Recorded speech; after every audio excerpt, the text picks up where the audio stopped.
I'm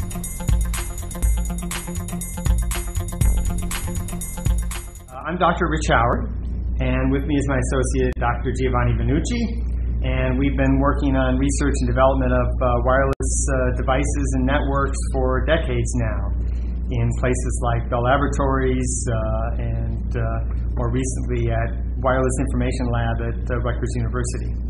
Yes, Dr. Howard and I worked together at Bell Labs.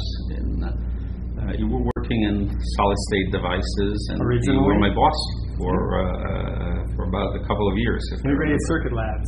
And that's right. Wireless information in the wireless laboratory.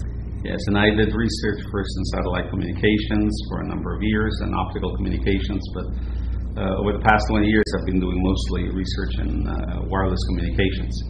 Actually, the product that you and I have been working on for the past couple of years here at Twin Lab at Rutgers and in collaboration with InPoint is closely related to that work that I did for NCR at AT&T, because here the goal is fairly similar. We want a very low-cost device, and we want a device with a very, very long battery life for sensing applications and other applications like that. Well, actually, let's step back a bit. What we want to talk about today is the idea of how to rethink radio if you want to put a radio tag on something.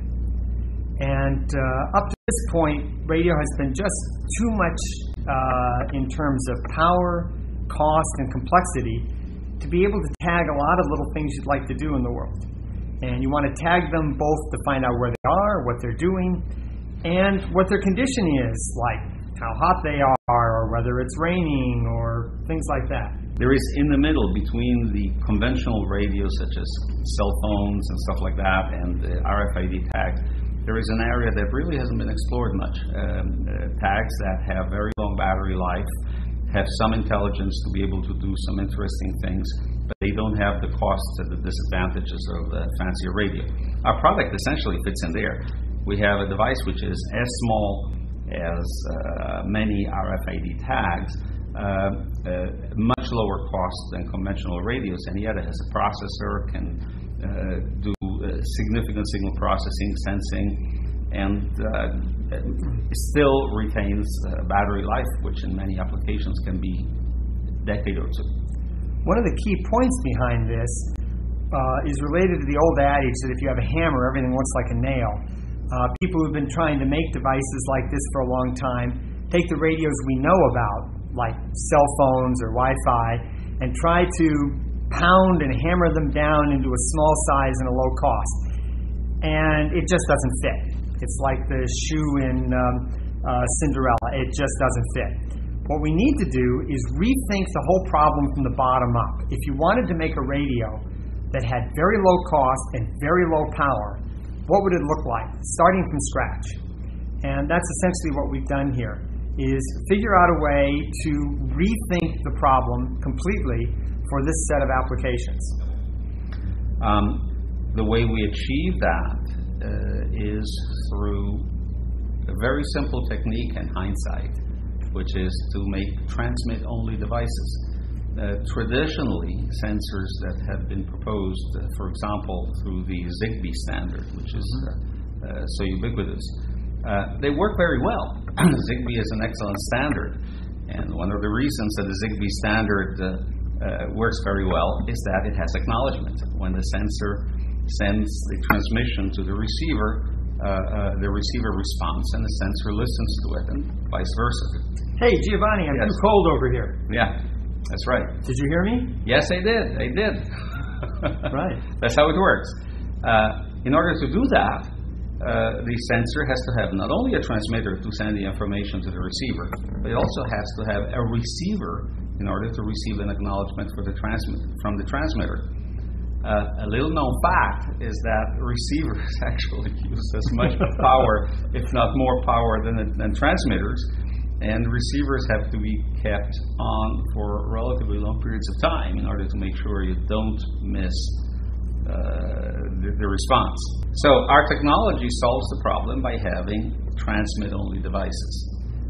So how do we achieve reliability, do you ask? Well, isn't Zigbee going to be better because through the acknowledgement, you get much better reliability at getting the information across. Well, statistics teaches us that there are many different ways to achieve reliability. In our case, we want to make the transmitters as long-lived in terms of battery life as possible, and we still can achieve the reliability by addressing the other side of the equation. Our system has redundancy in the receiver, has redundancy in the transmissions, and it's, I shouldn't make it sound easy, but it's not. It's easy in hindsight. It's easy in hindsight. It's not brain surgery to sit down and do the equations and the statistics to figure out what you have to do in order to achieve the reliability that you want. And guess what? You can put up a system that has exactly the same reliability as a Zigbee-based system, but now you have sensors that are less expensive and have much longer battery life. In essence, instead of having a very complicated protocol where I say something and then you say back, I heard you, and then I say something back else again, I just keep saying what I want to say over and over again. Once a second or once a minute, I repeat what I want to say. And if you miss it the first time, you'll catch it the next time. The advantage of that, I can have many more of these radios talking at the same time, and if they occasionally talk over each other, you just wait for the next one. Whereas if I have these constant acknowledgments coming back, they use up the bandwidth, they use up the channel, and most importantly, they use up a lot of energy. If I transmit it once a second with this tag, if I only have to have a very short radio pulse coming out of it. But if it listens, it has to be listening all the time. And under those conditions, the receiver uses maybe 1,000 or even 10,000 times as much energy out of the battery as the transmitter does, because I have to listen hard all the time instead of just speaking once in a while. Clear, there are really two pieces of it, and we're going to talk about these as we go down the road here. One of them is the transmitter, and sort of here's a typical transmitter that we're working with, and there's a battery that it runs off of, and it says, I'm here, and says something about what its environment is like. Is it hot? Is it cold? Is it touching something? Has it been moved around? Can I track it? If it gives you that report once a second off of a battery like this, you can run it for years. If it tells you once a minute what it's doing, you can run it for decades off a battery like that.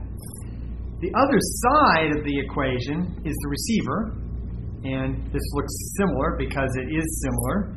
It's a low-cost receiver chip that plugs into a USB port, that goes into a computer, and because these receivers are inexpensive and not very complex, we can put a lot of them around. It takes care of black spots, dead spots, things that we can't find, and because we can put receivers around any place we have a USB connector, and put these together.